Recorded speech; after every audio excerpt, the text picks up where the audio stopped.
Tim hukum BMD Dipo dan ABR harus melaporkan paslon nomor urut 2 JBR hadir atas dugaan pelanggaran pemilu.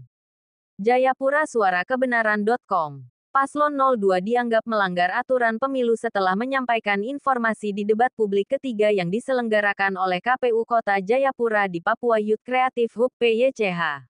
Dalam debat tersebut, Paslon 02 mengklaim bahwa dana APBN digunakan untuk membiayai program kampanye berupa rehabilitasi rumah warga, yang menurut tim hukum BMD Dipo merupakan pelanggaran pemilu. Margareta S. Faubun, juru bicara tim pemenangan BMD Dipo, menyampaikan laporan tersebut kepada Bawaslu Kota Jayapura di Distrik AB Pura, yang kemudian diteruskan ke Gakumdu Kota Jayapura. Ia menegaskan bahwa penggunaan dana APBN untuk mendukung kampanye adalah pelanggaran pidana. Selain itu, Margareta juga menyoroti lemahnya pengawasan yang dilakukan oleh Bawaslu. Karena meskipun berita tentang penyerahan bantuan ini telah viral, tidak ada tindakan lebih lanjut. Ia menganggap Bawaslu tidak menjalankan tugas pengawasan dengan serius. Tim hukum BMD Dipo juga menyerahkan bukti berupa rekaman video dan foto yang diambil selama debat publik. Dr. Y. Takamuli, Koordinator Bidang Hukum Tim Pemenangan BMD Dipo, mengungkapkan bahwa pelaporan yang diajukan sebenarnya berisi materi yang sama dengan yang disampaikan di debat pertama dan kedua. Hal ini menunjukkan adanya potensi pelanggaran yang seharusnya ditindak oleh KPU, Bawaslu dan Gakumdu. Takamuli menuntut keadilan dan transparansi dalam menangani pelanggaran ini, mengingat pilkada sudah semakin dekat. Sementara itu, Augusto Salvatore Mandosir, Sekretaris Koalisi Jayapura Bangkit, meminta agar Bawaslu dan Gakumdu segera memproses laporan ini, mengingat waktu pelaksanaan pilkada yang semakin dekat. Ia menegaskan bahwa mereka akan membawa laporan ini ke tingkat yang lebih tinggi, yaitu Bawaslu RI dan KPK RI, jika tidak ada tindakan lebih lanjut.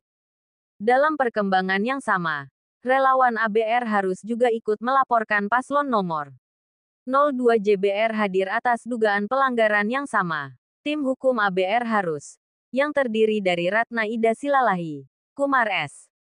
Ak, Mursani SH, dan Amon Wakris SH, mendampingi relawan ABR harus dalam menyampaikan laporan terkait penggunaan fasilitas negara dan dana APBN untuk kepentingan kampanye. Mereka menilai bahwa paslon 02 dengan sengaja menyebarkan informasi yang menyesatkan masyarakat, mengklaim bahwa dana pribadi mereka digunakan untuk membiayai rehabilitasi rumah, padahal itu adalah anggaran pemerintah. Ratna Ida Silalahi, salah satu pengacara ABR harus, menambahkan bahwa klaim paslon 02 tentang merehabilitasi 4.000 rumah dengan dana pribadi adalah kebohongan publik, karena itu adalah program pemerintah yang didanai dengan anggaran negara. Ia menyatakan bahwa masyarakat, khususnya di Kota Jayapura, merasa dirugikan oleh pernyataan tersebut.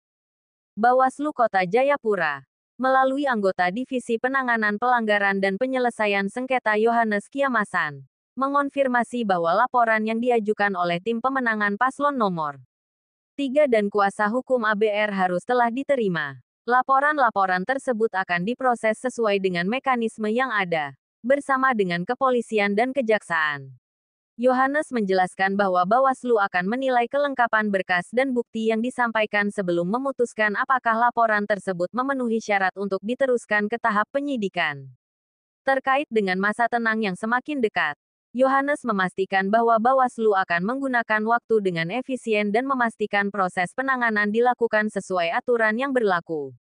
Jika bukti-bukti yang diajukan cukup, proses penyidikan akan terus berlanjut meskipun sudah masuk masa tenang. Tetapi jika tidak ada bukti yang cukup, laporan bisa dihentikan.